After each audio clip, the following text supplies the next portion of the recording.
Sem mais demoras, hoje temos o nosso querido amado pastor, apresentador, jornalista. Se eu começasse aqui a falar os diplomas que o nosso pastor tem, eu acho que levaríamos a 1 hora. Eu vou pedir que o pastor, ele próprio, fale um bocadinho dele, porque eu adoro ouvir o nosso pastor, e principalmente quando ele diz que ele ainda, quando ele morrer, o sonho dele é lá nos céus, ele continuar a estudar, tem uma grande biblioteca, a caixinha do pastor, eu não sei onde é que está, ele está sempre no seu lado direito, lá no top. Uma grande lição de vida que eu aprendi com o pastor acerca desta caixinha, pode crer, pastora. E se tiver tempo, eu adoraria que o pastor voltasse a falar sobre esta lição de vida e sobre esta caixinha. E muito obrigado, pastor, seja muito bem-vindo. Irmã Isilda, o prazer é todo meu. Eu quero, antes de mais nada, para não esquecer, já parabenizar, louvar a Deus pelo seu trabalho, pelo que você tem feito nas redes sociais. Queira Deus que mais pessoas como você despertem para usar esse recurso, né, que é gratuito, que Deus colocou em nossas mãos, para alcançarmos muitas pessoas nesses últimos dias. Eu fico assim maravilhado de imaginar que neste momento, assim como eu estou aqui no Brasil, você aí em Londres, pessoas estão lá na África, em vários outros países, acompanhando esta live, né? Como diz o nome já, live, né? Simultaneamente, ao vivo, ou em direto, né? Como vocês dizem. Isso é maravilhoso, né? Eu creio que Deus, ele permitiu realmente que essas tecnologias, esses recursos, fossem desenvolvidos, e neste tempo de pandemia, eles passaram a ser usados de modo muito mais ainda eficiente, né? Pela igreja, por irmãos, por pessoas como você. Deus seja louvado por sua vida, irmã Isilda. Você quase me deixou emocionado aqui quando disse que, de alguma forma, eu tenho alguma influência, né, na sua conversão. Eu até queria saber um pouco mais sobre isso depois, eu fiquei curioso, mas fico feliz ao ouvir isso, né? Bem, meu nome é Michelson Borges, eu sou natural do sul do Brasil, um estado chamado Santa Catarina. Sou casado com a Débora, tenho 3 filhos, 2 meninas, 2 moças já, e um garoto de 10 anos. Também sou pastor, trabalho na Casa Publicadora Brasileira, que é a editora adventista do Sétimo Dia aqui para o Brasil, e também atende outros países de fala portuguesa, inclusive na África, né, com alguns materiais que produzimos ali na editora. Tenho mestrado em teologia, estou terminando agora uma pós-graduação em biologia molecular. Por que esse assunto? O que tem a ver com teologia, com jornalismo? Bom, eu sou um criacionista de carteirinha, né? Eu costumo dizer assim, eu sou um apaixonado pelo criacionismo. Então, toda a formação que me ajudar a compreender mais a ciência, a boa ciência, e conseguir fazer essa interface entre ciência e teologia, isso me encanta, isso me atrai. E por isso, então, eu decidi fazer essa pós-graduação em biologia molecular, justamente para poder falar mais ainda do poder de Deus, das maravilhas do design inteligente, né, que a gente pode observar em toda a natureza, em todo o universo. Tenho alguns livros publicados aqui pela CPB, pela Casa Publicadora Brasileira, na área de criacionismo, também na área de mídia, história. Deus me deu esse privilégio de escrever algumas obras e eu me sinto muito feliz por isso. Tenho também um canal no YouTube, assim como a Isilda também tem. Só você procurar Michelson Borges, você encontra lá o meu canal. Também estou lá nas redes sociais, eu procuro usar essas redes sociais para levar Cristo às pessoas, levar o conhecimento da palavra às pessoas. E fica aqui mais uma vez o meu convite a quem está nos assistindo, né, para que façam como a Isilda, façam como eu tenho feito também, procurar levar a mensagem de Deus por meio dessas redes que estão ao nosso alcance. Eu acho que, resumidamente, é isso aí, Isilda. Mais uma vez, muito obrigado pelo convite que você me fez para estar aqui na sua live. Esteja à vontade, pastor. Agora o momento é todo seu para falarmos sobre o Apocalipse. Ok. Olha, eu me impus um desafio, eu não sei se eu vou conseguir cumprir, mas eu estava pensando de que forma eu poderia abordar o tema do Apocalipse aqui nessa live. Em primeiro lugar, eu quero convidar vocês a acompanharem uma série que eu estou dirigindo, né, apresentando no UNASP Campus São Paulo. O que é o UNASP? É o nosso Centro Universitário Adventista. São 3 campi, né, aqui no Brasil, no estado de São Paulo, e um deles fica na capital do estado, que é São Paulo, cidade de São Paulo. E nesse campus ali eu estou, então, apresentando essa série composta de 8 temas, eu dividi o Apocalipse em 8 blocos temáticos, então serão 8 sermões, 8 palestras. Hoje é a terceira.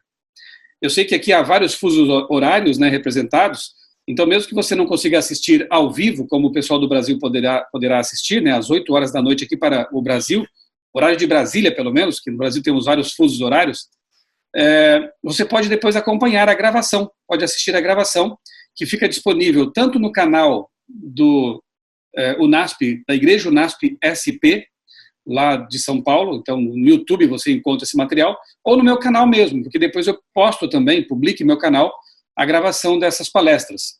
Eu fiz assim com um enfoque bem evangelístico, Isilda, bem pensando em pessoas que não têm esse conhecimento, né? Eu pensei em pessoas que talvez nunca tenham tido contato com o livro do Apocalipse, então é uma série evangelística. E eu recomendo que vocês, quem sabe, depois compartilhem esses materiais, usem isso para o estudo pessoal e também para mostrar às pessoas como a palavra de Deus é maravilhosa e como as profecias da Bíblia e do Apocalipse, de modo específico, têm se cumprido à risca em nosso tempo, tá bom? Como eu já estou fazendo aquela série expandida, durará ali 2 meses no NASP, né? Eu pensei em fazer aqui com você hoje, Isilda, e com os seus seguidores. Como eu disse, eu me impus um desafio. Eu quero tentar passar todo o Apocalipse numa vista geral, en passant, como dizem nossos irmãos franceses, em 50 minutos. Será que eu vou conseguir? Eu vou tentar, né? Quero fazer aqui uma espécie de resumão do Apocalipse para mostrar para os nossos amigos como esse livro aqui é maravilhoso. Então, aqui já estou com a minha Bíblia, tá? Eu quero convidar você também, que está nos acompanhando, a pegar a sua Bíblia. Pode ser no celular? Pode, mas se tiver a Bíblia aí em papel e tinta, tanto melhor, porque nós vamos folhear todo o Apocalipse. Não é tanta coisa, são 22 capítulos, né? Dá para fazer assim um bom resumo de tudo isso aí. Eu vou tentar em 50 minutos, que foi o tempo que a irmã Isilda me deu, né? E se eu passar um pouquinho disso... Não tem problema, não tem problema. Né? Aí a culpa vai ser do apóstolo João, que escreveu muito. É isso. Vamos lá, então. Apocalipse, capítulo 1, já pegou sua Bíblia? Já está com ela aberta aí, assim como eu estou. Apocalipse, capítulo 1, começa com as seguintes palavras, e aqui eu já vejo uma introdução muito bonita, quando é dito o seguinte, né? Revelação de Jesus Cristo, a qual Deus lhe deu para mostrar aos seus servos as coisas que em breve devem acontecer. E que ele, enviando o seu anjo, nós cremos que Gabriel, o revelador, né, deu a conhecer ao seu servo João, que atestou a palavra de Deus e o testemunho de Jesus Cristo, quanto a tudo o que viu. E vem uma bênção em seguida, no verso 3. Bem-aventurado aquele que lê, e bem-aventurados aqueles que ouvem as palavras da profecia, e guardam as coisas nela escritas, pois o tempo está próximo. Veja, essa introdução aqui do Apocalipse, ou prólogo do livro, ele já desmistifica, já desfaz alguns mitos que existem por aí, de que o Apocalipse seria um livro de coisas ruins, de pragas, de maldições, que não é bom ler esse livro porque faz mal para a cabeça e coisas parecidas. Ora, se a revelação é de Jesus Cristo, vamos pensar um pouquinho. Jesus, ele quer o nosso mal? Jesus, ele deixaria alguma coisa que nos amaldiçoasse? Jamais. Ele provou seu amor especialmente ao morrer na cruz por nós. Então, se a revelação é de Jesus Cristo, embora ela contenha, sim, alguns aspectos assim que são tristes, revela coisas que são duras de saber que vão acontecer, mas não é bom saber por antecipação das coisas que vão acontecer, para que nos preparemos para elas?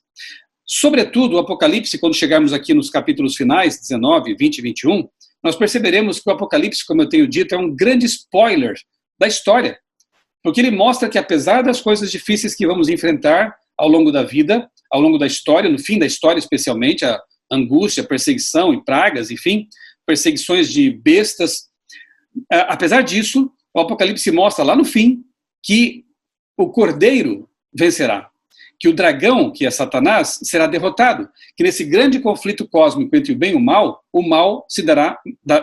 vai se dar mal, ele vai sair perdedor dessa história, e que no fim das contas nós teremos o paraíso restaurado, o novo Éden, novo céu, nova terra, onde não mais haverá dor, morte, pranto, clamor, qualquer coisa ruim que neste mundo estamos experimentando. Então, o prólogo do Apocalipse já mostra que a revelação é de Jesus. Mas não é para qualquer um, a revelação é para os servos. Ou seja, vai compreender somente aquele que estiver disposto a praticar, ou seja, guardar, né? Aqui fala, aqueles que guardam, não basta ouvir, tem que praticar aquilo que está escrito. Se você tem a disposição de um servo, de obedecer à vontade de Deus que está expressa aqui no Apocalipse, em toda a Bíblia, você pode ter certeza que não importa a sua formação, a sua origem, quanto estudo você tem, acadêmico ou não, você vai entender, porque a mensagem é para os servos de Deus, ok? E a bênção é para aqueles que ouvem e leem, né? E eu entendo que nesta tarde aqui para mim no Brasil, não sei que horário você está aí, mas que neste momento nós vamos ser abençoados por Deus, porque a bem-aventurança é para aqueles que leem, ou para como vocês estão aí agora, ouvem as palavras da profecia. Então, o capítulo 1, aqui para resumir, né? Ele mostra que João estava preso na ilha de Patmos, havia sido, era como um preso político, né? Mas claro que a perseguição foi religiosa. Os seus amigos de ministério, seus companheiros, como Tiago, Mateus e os demais apóstolos, haviam sido todos mortos, martirizados. João morreu como a gente brinca aqui no Brasil, de morte morrida, né? Ele morreu velhinho, de morte natural, ao passo que seus amigos foram mortos, assassinados, né? E ele estava então aqui preso por pregar o evangelho, numa ilha rochosa, no mar Egeu, isolado, ali da companhia de seus amigos, da igreja, né? Isso claro que trazia tristeza a João.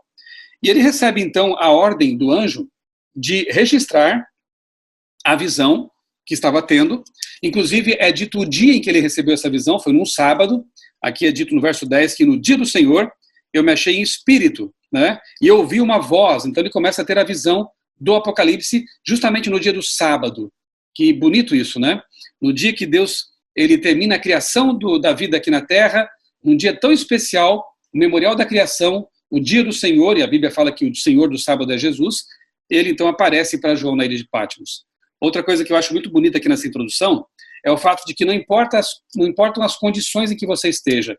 Não importa se você está preso, isolado, desprezado, se você tem Jesus na sua vida, tudo faz diferença, tudo muda, né? Aqui, quando João recebeu a presença de Cristo, e o interessante é que Cristo aparece para ele em glória, né? Ele tem pés como de latão reluzente, olhos de fogo, roupa reluzente, cinto de ouro. É um Jesus diferente dos evangelhos. É o Jesus glorificado, é o Jesus Deus, é o alfa e o ômega, o primeiro e o último. Ele é apresentado no Apocalipse como sendo Deus. Quando você contempla o Jesus do Apocalipse e compara com o Jesus dos evangelhos, você tem a noção correta de quem é Cristo. Ele é Deus feito homem, é o homem Deus, é o Deus que veio à Terra para se relacionar com os seres humanos e finalmente morrer pelos seres humanos pecadores para que eles pudessem ter uma chance de salvação. Então aqui no Apocalipse, João ele reencontra Jesus. Isso é muito bonito, né? E eu tenho certeza que aquela ilha se iluminou, que aquela condição dele agora ela se encheu de esperança. E assim também é a nossa vida. De certa forma, queridos irmãos, nós estamos presos numa ilha rochosa chamada Terra, planeta Terra. Mas quando temos Cristo na nossa vida, essa prisão se torna iluminada. E um dia seremos libertados dessa prisão, como João também foi libertado. Dali de Patmos, ele acabou sendo solto, né? Foi libertado e passou a viver em Éfeso com os irmãos da igreja de Éfeso. Lá ele escreveu o seu evangelho. Sim, o Apocalipse é anterior, né? Em termos de cronologia, ele escreveu o primeiro Apocalipse, depois escreveu o Evangelho. Então, no capítulo 1, ele já recebe a ordem de escrever e enviar às 7 igrejas as mensagens que estão contidas nos capítulos 2 e 3. Você só dá uma olhadinha rápida aí, porque, como eu disse, vai ser uma passagem de vista bem geral, né? Então, eu já vou resumir aqui 2 capítulos, o 2 e o 3. Capítulos 2 e 3 falam das 7 cartas às 7 igrejas da Ásia. É claro que havia mais igrejas naquele tempo, né? Havia a igreja de Colossos, a igreja de Filipos, uma igreja em Roma. Por que João, na verdade, o anjo, né, que deu a visão a João, por que na visão são escolhidas apenas 7 igrejas?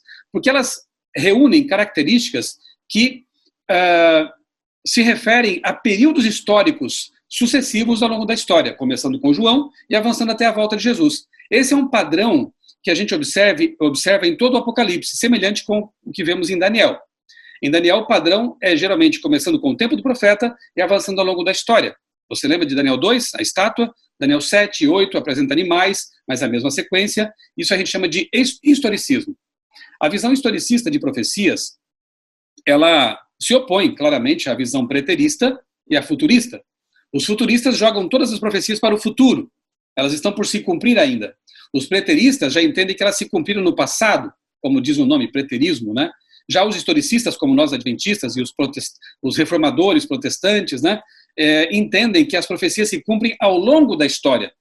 E quando estudamos Daniel e Apocalipse, percebemos que essa é a forma mais correta, realmente, de entender o cumprimento profético.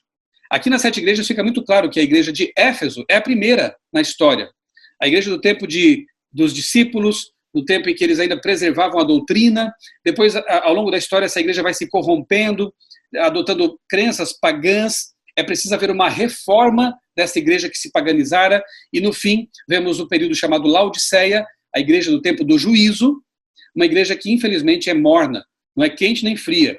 Deus está a ponto de vomitá-la, porque essa condição para Deus não é agradável, de uma mornidão espiritual, de achar-se rico porque tem todo o conhecimento, mas não corresponde a esse conhecimento na vida prática. Então ele pede que essa igreja compre o ouro refinado pelo fogo, a fé verdadeira, colírio para enxergar sua condição espiritual, roupas brancas lavadas no sangue do Cordeiro, que significam a justiça de Cristo. Essa igreja tem solução? Tem esperança? Tem. Há pessoas ali que querem buscar realmente uma experiência genuína com Deus, né?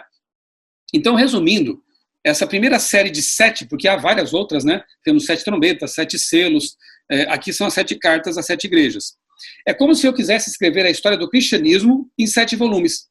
Como é uma história muito longa, né, muito extensa, é necessário empregar mais de um volume. Então, as 7 igrejas são 7 volumes que contam 7 períodos pelos quais a igreja cristã passou. É muito interessante estudar isso aqui. Já tenho no meu canal, no canal do NASP também, o primeiro tema em que eu expliquei esse assunto aqui, das 7 igrejas. Quando chegamos ao capítulo 4, a visão do trono de Deus. Eu acho um capítulo muito emocionante esse aqui, porque antes de prosseguir com mais revelações sobre bestas, poderes, perseguição, pragas, Deus faz uma pausa, digamos assim, e ele leva em visão João para a sala do santuário celestial, onde está o trono de Deus. E ali ele tem uma visão do trono, né, dos 24 anciãos, dos seres que adoram a Deus e cantam louvores a Deus. E um dos cânticos diz assim, olha que bonito, eu vou ler aqui o verso 11 do capítulo 4, acompanhe comigo. Tu és digno, Senhor, e Deus nosso, de receber a honra, a glória e o poder, porque criaste todas as coisas, e por tua vontade elas vieram a existir e foram criadas. Aqui é uma exaltação ao Deus Criador. É criacionismo puro, né? Então nós vemos aqui os seres criados, os anjos, os seres de outros mundos aparecem aqui também, representantes da humanidade caída, os 24 anciãos. Nós cremos que Enoque, Moisés, Elias estão no céu já, e também esse grupo aqui especial dos 24 anciãos. Só eles, como representantes, como quer dizer para nós que estamos aqui, um dia vocês também estarão conosco, né? São as primícias, são um penhor daquilo que vai acontecer com todos os resgatados e remidos de todas as épocas. Bem, João, tendo uma visão do trono de Deus, ele se enche de coragem. Eu fico imaginando que aquela ilha já não era mais problema para ele, que a prisão dos imperadores não era mais problema para ele, porque quando você entende que Deus está no trono, ou seja, ele está conduzindo a história, ele é que está com as rédeas, digamos assim, da história nas mãos, vamos ter medo do que mais? Nós sabemos que no fim tudo vai dar certo, porque Deus está conduzindo o universo. Ele está sentado no trono. E uma vez que João compreende essa verdade, agora ele está apto a receber as demais visões, que vão falar de poderes humanos, poderes satânicos, que tentarão destruir o povo de Deus, mas eu tenho certeza que ele sempre se lembra de que Deus está no trono, de que Deus comanda, de que Deus é o soberano da história. Então essa visão foi muito importante aqui no começo, para João ter coragem, para João recobrar o ânimo. Vamos avançar? Capítulo 5. Aqui nós vemos o livro e o cordeiro. Na visão, João vê um livro selado com 7 selos, e ele chora, ele se entristece por ver que ninguém era digno de abrir o livro. até que aparece o cordeiro. E Jesus é cordeiro, é leão, ele tem vários nomes, inclusive no Apocalipse. Por quê? Porque nenhum nome apenas é capaz de expressar a grandiosidade, a maravilha, a glória do nosso Deus Jesus Cristo, né? Então ele tem vários nomes. Aqui ele aparece como cordeiro. Cordeiro é aquele que morre pelo pecador, né? E esse cordeiro, então, é digno de abrir o livro. E é dito aqui no verso 9 o seguinte, mais um cântico aqui entoado pelos seres criados. Digno és de pegar o livro e de quebrar os selos, porque foste morto e com o teu sangue compraste para Deus os que procedem de toda a tribo, língua, povo e nação. E para o nosso Deus os constituíste reino e sacerdotes, e eles reinarão sobre a terra. Eu acho tão bonito isso aqui, porque em Cristo nós somos um povo só, né? Não importa se você esteja morando no outro continente, diferente do meu, e está, tem vários aqui, né? Não importa se você está na África, na Europa, na América, no Brasil, nós somos, se fomos resgatados por Cristo, nós somos todos membros de uma só família. Nós somos reino e sacerdotes para o nosso Deus. Isso é muito bonito. No capítulo 6, nós vemos então os selos desse livro sendo desatados, sendo abertos, né? Então aqui começam a ser quebrados. Você sabe que selo era eles pingavam, né, cera ali num documento que era enrolado. Havia então o carimbo que o rei aplicava sobre a autoridade, né, que estava selando o documento, aplicava ali sobre aquela cera quente o carimbo com o anel ou com o sinete, e ali estava o documento selado. Aqui eram 7 selos. Eles começam a ser abertos. Esse livro é de Deus, portanto a autoridade que selou o livro foi Deus.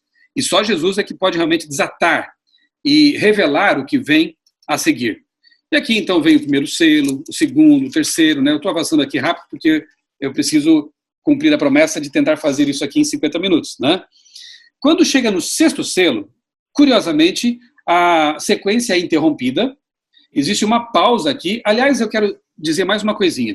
O Apocalipse não é um livro linear, cronologicamente falando. Não é um livro que tem começo, meio e fim. Há muitos flashbacks no Apocalipse.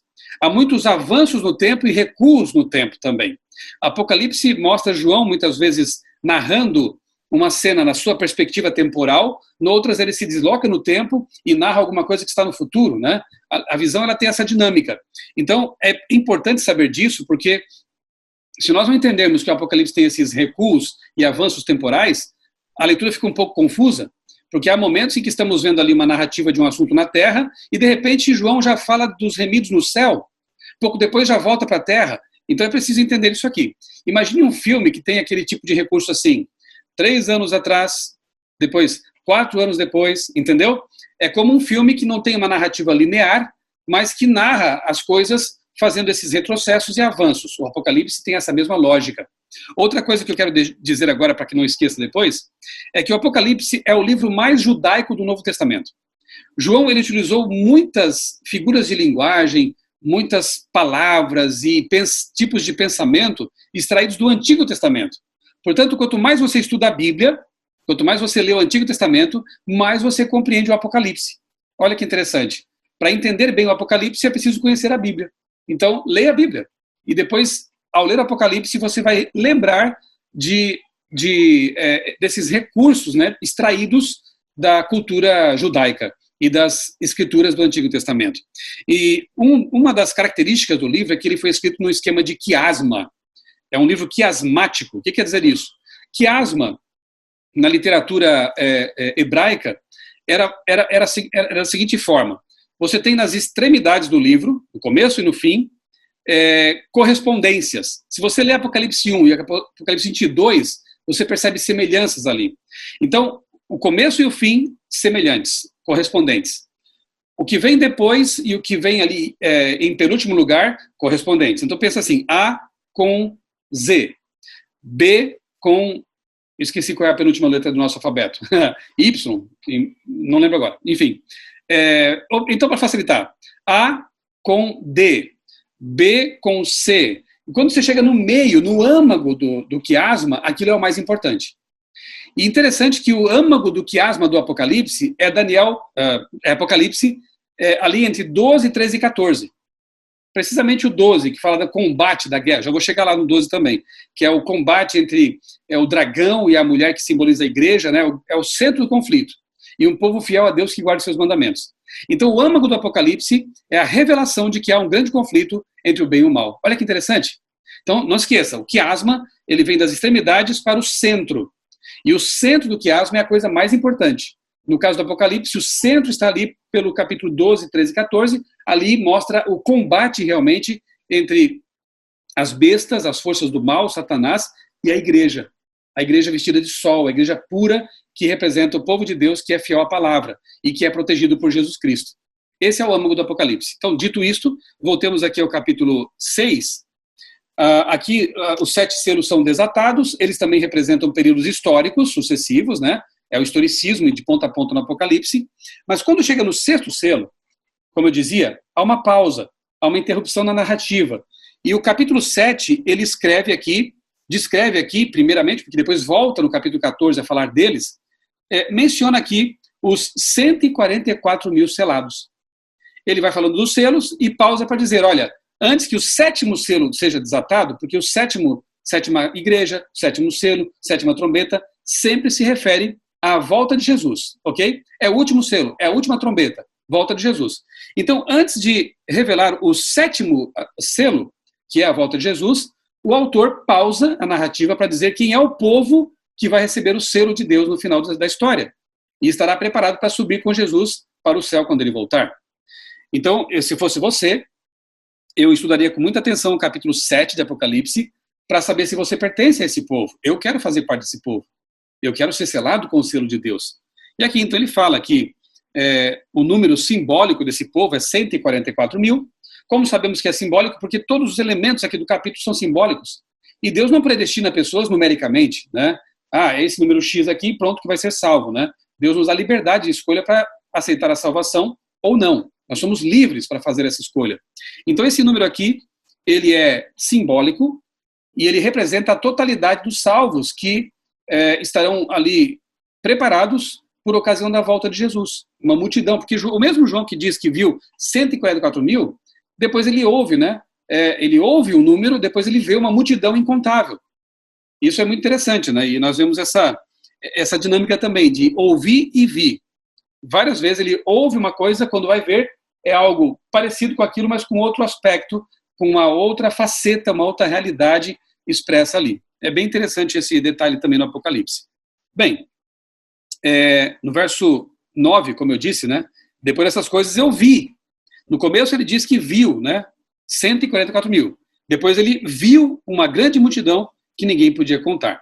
Nós cremos que são as pessoas que estarão salvas realmente por ocasião da volta de Jesus, que vão se unir a todos os remidos de todos os tempos para ascender ao céu e encontrar Jesus. Capítulo 8, o 7º selo e o incensário de ouro. Então, no capítulo 8, retoma a narrativa suspensa no capítulo 6, e ele narra, então, o 7º selo sendo aberto, o incensário sendo lançado para fora ali no chão, né? O santuário se enche de fumaça. Por quê? Porque antes da volta de Cristo não haverá mais intercessão. É o que lá na frente nós lemos como sendo dito assim, quem é justo continue a se justificar, quem é santo continue a se santificar, e quem é ímpio vai continuar ímpio, não tem mais salvação agora. A porta da graça se fecha pouco antes da volta de Jesus.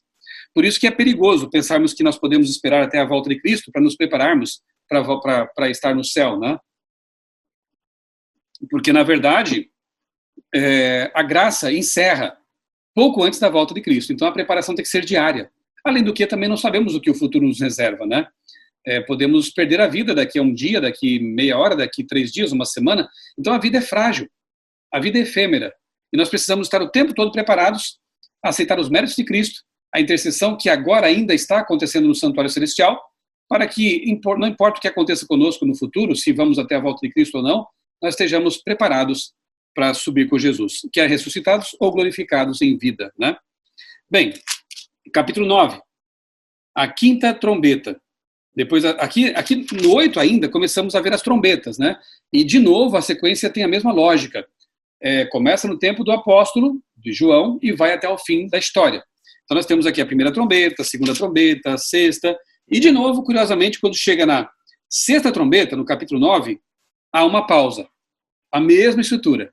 Há uma pausa para descrever o povo que vai permanecer firme por ocasião da volta de Jesus. Quem é o povo de Deus? Esse povo Veja, no capítulo 7 é mencionado o povo. No capítulo 10 é descrito o povo que estará preparado.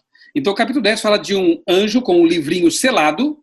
Vá pegando aí as dicas, né? No capítulo 10, quando há uma pausa na narrativa entre a sexta trombeta e a sétima trombeta, uma pausa de novo para falar do povo de Deus, é dito que um anjo tinha na mão um livrinho selado.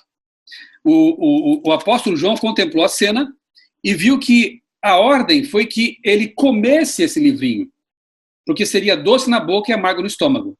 O que esse capítulo descreve? Que período histórico é esse? Em que havia um livro selado, só tem um livro na Bíblia que foi selado até o tempo do fim. Você sabe qual é? Exatamente, Daniel. No finalzinho do livro, Deus diz para Daniel, seles as palavras deste livro até o tempo do fim. Se o livro foi aberto aqui no capítulo 10, o livrinho selado, isso quer dizer que aqui estamos falando do tempo do fim. E note, é pouco antes da sétima trombeta. É tempo do fim mesmo. Então, João ele representa um povo que devorou essa mensagem de Daniel, foi doce na boca porque eles entenderam equivocadamente que Daniel capítulo 8 e 9 estavam descrevendo a volta de Cristo. Esse é o povo milerita ou adventista, que pertencia a várias igrejas, mas se uniram na proclamação da volta de Cristo. Eles entenderam que Jesus voltaria em 1844. Então pense, dali para quem estava em 1834, daqui 10 anos Jesus vai voltar. Daqui 5 anos, daqui 3 anos, era uma expectativa muito maravilhosa. E eles tinham certeza porque os cálculos proféticos eram precisos. Mas imagine a dor dessas pessoas quando a data, 22 de outubro de 44, passou e Jesus não voltou. Bom, a maioria das pessoas acabou apostatando, voltando para suas antigas igrejas, perdendo a fé, mas um punhadinho de crentes, homens e mulheres devotos a Deus, sinceros, se voltou novamente para a Bíblia, em oração, pedindo a Deus esclarecimento. E com esse punhadinho de pessoas, Deus, então, ele dá origem a um movimento inicialmente bem fraquinho, sem recursos, mas queria iluminar o mundo com a verdade do santuário, da volta de Jesus, do estado do ser humano na morte, do sábado. Verdades que a reforma protestante dos séculos 15, 16 ali haviam deixado para trás, avançaram até um ponto, depois acabaram parando com isso.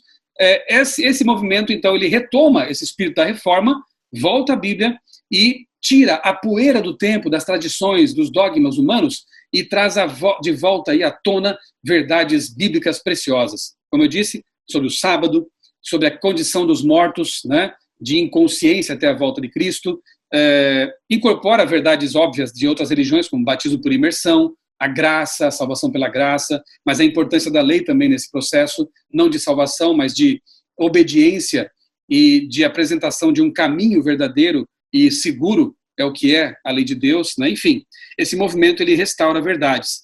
O verso 10 do capítulo 10, ele mostra que essas pessoas, mesmo tendo passado por um desapontamento amargo, tinham uma missão a ser levada avante ainda. Lê comigo aí no capítulo 10, o verso 10. Peguei o livrinho, eu vou ler o 10 e o 11, tá? O 10 mostra o fenômeno, o acontecimento, o que aconteceu com eles, e o 11 mostra que eles deviam prosseguir, não parar, não desanimar. Peguei o livrinho da mão do anjo e o devorei. Quer dizer, leu, entendeu a mensagem, isso quer dizer o devorar, né? Na minha boca era doce como mel. Quando, porém, comi, o meu estômago ficou amargo. Então me disseram, é necessário que você ainda profetize a respeito de muitos povos, nações, línguas e reis. Olha que impressionante. Se eles tivessem entendido o verso 11, talvez não tivesse passado pelo desapontamento, mas como ele era profético, acabariam passando por isso mesmo. Mais ou menos como os discípulos, né, e como as multidões que seguiam Jesus, e quando ouviram pregado na cruz, a maioria foi embora, debandou. Cadê o pão que nós ganhávamos de graça? Cadê as curas? Ele está morto. Foram embora. Mas com um punhadinho de pessoas sinceras, homens e mulheres, Deus suscitou um movimento que se chamou depois de Igreja Cristã.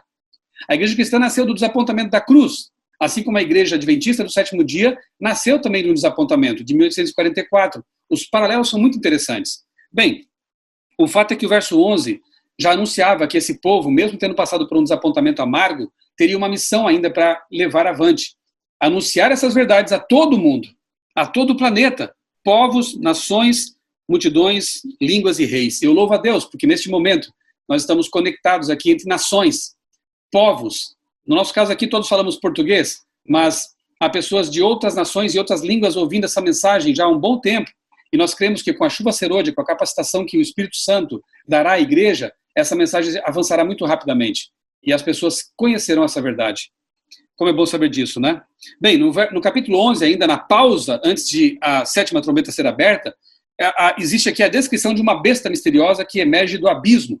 Uma besta que iria tentar abafar a verdade que esta igreja do capítulo 10 estava proclamando ao mundo. Verdades como o criacionismo, verdades que no capítulo 14 vão ser mais bem detalhadas como 3 mensagens angélicas. Então, essa igreja que nasce no capítulo 10 de um desapontamento vai ser perseguida por uma besta que no capítulo 11 é identificada simbolicamente com França e Egito. Que interessante, não? Ou melhor dizendo, eu já estou dando a resposta aqui. Sodoma e Egito. Egito, como símbolo, você vai a Êxodo 3, 14, você percebe lá que Egito simboliza realmente o ateísmo declarado e aberto, quando o faraó diz para Moisés que não reconhece o Deus dele, não quer saber desse Deus. Então, essa besta tem que ver com ateísmo, lá do Egito. Egito não mais existia, então é um símbolo usado aqui para representar uma atitude de ateísmo. E Sodoma representando a licenciosidade, a libertinagem, né? Aquilo que Deus considera como sendo uma como chama lá a palavra que ele usa? A palavra hebraica é toevá. Depois eu vou lembrar. Mas enfim, é o pecado declarado, né? E de fato na Revolução Francesa, é esse período aqui, na Revolução Francesa, o casamento foi tido como uma coisa sem valor, era um contrato transitório. Uma prostituta foi entronizada na capela, na Catedral de Notre-Dame como deusa da razão e foi adorada pelos revolucionários. E a semana de 7 dias que aponta para a criação e para o sábado foi trocada por uma semana de 10 dias. Eles queriam tirar todo tipo de relação com a Bíblia, com a religião judaico-cristã. O capítulo 11 mostra 2 testemunhas que são identificadas como sendo o Antigo e o Novo Testamentos. Elas estão ali pregaram por 1260 anos, esse período aparece muitas vezes em Daniel e Apocalipse, né, ele é recorrente ali, 1260 anos de supremacia papal, quando cristãos como os valdenses e outros pregavam com risco de morte mesmo, né? Então a Bíblia aqui é dito que, nesse período, ela profetizou vestida de pano de saco, que na Bíblia representa humilhação, representa luto, né? Então, por 1260 anos, aqueles que ousassem pregar a verdade bíblica eram perseguidos, eram mortos, você já deve ter ouvido falar da Inquisição, né, romana, eram presos por esse poder, por essa igreja tornada oficial pelo Império Romano. Esse é o período de 1260 anos de supremacia da igreja oficial daquele tempo, a igreja medieval, a igreja romana, ok? É um período que se cumpre na história, não tem nada a ver com o futuro. Bom, mas é dito aqui na profecia do capítulo 11 que as testemunhas, que são a Bíblia, que tinham sido perseguidas pela Revolução Francesa, chega um momento que elas acabam sendo restauradas por Deus. O Espírito entra nelas de novo, o Espírito Santo entra nelas de novo, elas são exaltadas, sobem para o céu e a obra delas continua. E as pessoas que haviam dado festas e ficaram felizes com a morte da Bíblia, ficaram tomadas de medo por causa da restauração da palavra de Deus. E de fato, depois de algum tempo, as casas publicadoras começam a aparecer pelo mundo, né? A casa do Voltaire, um dos revolucionários, ironicamente se torna um depósito de Bíblias, posteriormente, né? E então, depois da narrativa dessa besta do abismo, que é a Revolução Francesa, cujos ecos ainda estão presentes em nosso mundo com as ideias que nasceram por lá, né? Como o ateísmo, o relativismo em cima da Bíblia, o próprio comunismo que nasce a partir da Revolução Francesa, como ideia, como cultura, ele existe em nosso mundo ainda, e toda essa avalanche de ideologia, ao longo da história, tenta abafar a mensagem adventista. Mas louvado seja Deus, porque essa mensagem prossegue. E ela não vai ser abafada com qualquer tipo de ideologia, postura ou perseguição humana ou satânica. Por quê? Porque esse povo foi destinado à vitória. E eu quero pertencer a esse povo e espero que você também deseje fazer parte desse povo que será vitorioso. Bem, aí nos versos 16 para frente, 15 para frente, nós vemos então a 7ª trombeta sendo tocada. E aí há uma declaração aqui no capítulo 15 dizendo: o reino do mundo se tornou do nosso Senhor e do seu Cristo, e ele reinará para todos sempre. Ou seja, isso vai acontecer quando? A mesma coisa que lá em Daniel 2 nós vemos como a pedra sendo lançada do céu sem auxílio de mãos humanas, atingindo a estátua nos pés e derrubando todos os reinos. E essa pedra torna-se um reino eterno. Aqui, na 7ª trombeta, nós vemos um reino eterno, o reino de Cristo, ou seja, a 7ª trombeta, assim como a 7ª igreja, assim como o 7º selo, tem que ver com a volta de Cristo, quando o reino eterno vai ser estabelecido. Capítulos 12, 13 e 14 formam um bloco, ok? E aqui nós vemos, como eu disse, o âmago do Apocalipse e o centro do grande conflito, né? Aqui nós vemos um flashback de novo, tá vendo? Porque no capítulo 11, final do capítulo 11, fala da sétima trombeta, é a volta de Jesus. Quando chega no 12, João retrocede. A profecia retrocede no tempo para descrever aqui no capítulo 12 ou pelo menos 3 ou 4 fases de uma batalha acirrada. Você vê aqui uma mulher vestida de sol, uma mulher pura, que representa a igreja de Deus, tanto no Antigo quanto no Novo Testamento, é o povo de Deus. É bom gravar essa informação, porque no capítulo 17, nós vamos ver uma mulher prostituta, com suas filhas, ou seja, a representação de uma igreja corrompida, apostatada, paganizada. Então, no capítulo 12, aparece essa mulher vestida de sol, tem uma coroa na sua cabeça, a coroa aqui, a palavra é Stephanos, no grego, não é coroa de ouro, mas uma coroa de vitória, como quando aquelas pessoas competiam lá nas arenas ou nas Olimpíadas, ganhavam aquela coroa de louros, né? É Stephanos, que representa vitória, é uma igreja vitoriosa. E ela tem ali 12 estrelas que representam as 12 tribos, os 12 apóstolos, portanto a igreja, como eu disse, no período do Antigo Testamento, Novo Testamento, é o povo de Deus, fiel a Deus. Essa igreja, ela é perseguida, né? Ela é protegida por Deus no deserto, e há um período aqui também de 1260 anos. É interessante que quando Satanás tenta destruir a igreja, porque ele não conseguiu destruir o filho dela, que é Jesus, ele lança águas contra ela, povos, né? Perseguição contra o povo de Deus. E aí a terra abre a sua boca para proteger a igreja e engole essas águas. Isso aqui se refere ao fato de os Estados Unidos da América, nós vamos voltar a ele depois na condição de besta também, mas no primeiro momento aquela terra que era despovoada, né, havia muito poucas pessoas ali, ela abre a boca no sentido de que ela recebe os pais peregrinos, recebe os protestantes perseguidos na Europa, onde havia muitas águas, muitos povos. A América recebe essas pessoas que passam a ter liberdade de culto ali. E a igreja começa a florescer na América livre, né? Inicialmente livre, né? Porque ela começa como um cordeiro, depois acaba falando como um dragão. Bem, o capítulo 12, então, ele menciona aqui 4 tipos de perseguição, 4 etapas da perseguição de Satanás contra o povo de Deus. A primeira, no céu. Houve guerra no céu. Miguel e seus anjos batalharam contra o dragão e seus anjos. E foi expulsa a antiga serpente, que é o diabo e Satanás. Ele foi expulso para a terra. Então aqui narra o começo do grande conflito no céu. Percebe? A primeira fase foi lá, quando um anjo, o mais exaltado dos anjos, um querubim, ele se rebela contra Deus. Você encontra mais detalhes sobre isso lá em Isaías, lá em Ezequiel, em outros textos da Bíblia, mas aqui nós temos então a descrição do começo do conflito. Na terra, ele persegue Jesus. Não consegue matar Jesus, usando Herodes, usando o Império Romano, ele passa a perseguir a igreja. E finalmente, o final do verso do capítulo 12 mostra ele perseguindo um povo, que é o remanescente dessa igreja ao longo da história. Quer saber que povo é esse? Vamos ao verso 17? Ele revela para nós. O dragão irou-se contra a mulher, a igreja, e foi travar guerra com o restante da descendência dela, o remanescente, é aquele povo do fim da história, que herdou as verdades da igreja do Antigo Testamento, do Novo Testamento, do povo de Deus ao longo da história, é o remanescente. Então o dragão agora está irado contra o remanescente. Quem é? Os que guardam os mandamentos de Deus e têm o testemunho de Jesus. Você quer saber quem é o povo remanescente de Deus nos últimos dias? Que é odiado por Satanás, e isso é coisa boa, porque quando o diabo odeia alguém, essa pessoa é de Deus. Bem, esse povo faz 2 coisas basicamente. Guarda os mandamentos de Deus, quais? Os da Bíblia. Se você quer saber, não ter dúvidas, vá a Êxodo capítulo 20, e você tem lá os 10 mandamentos, conforme Deus os deu em tábuas de pedra, colocadas dentro da Arca da Aliança, que era uma cópia da Arca Celestial. Em Apocalipse 19, João vê a Arca do Céu, a verdadeira, original, e obviamente que dentro dela estão as tábuas da lei originais, que trazem ali os mandamentos de Deus, inclusive o sábado, que alguns acham que foi abolido, alterado, jamais. Você pode ler a Bíblia de ponta a ponta e verá que o sábado nunca foi alterado. E o sábado, inclusive, é o memorial da criação de Deus. Criação em 6 dias, e Deus tendo descansado, abençoado e santificado o 7º dia para deixar como um memorial no templo, para que nós possamos lembrar sempre dele como Criador. Então esse povo guarda os mandamentos de Deus e tem o testemunho de Jesus. Já adiantando, lá em Apocalipse 19, verso 10, há uma explicação para o que é esse testemunho de Jesus. É o espírito de profecia.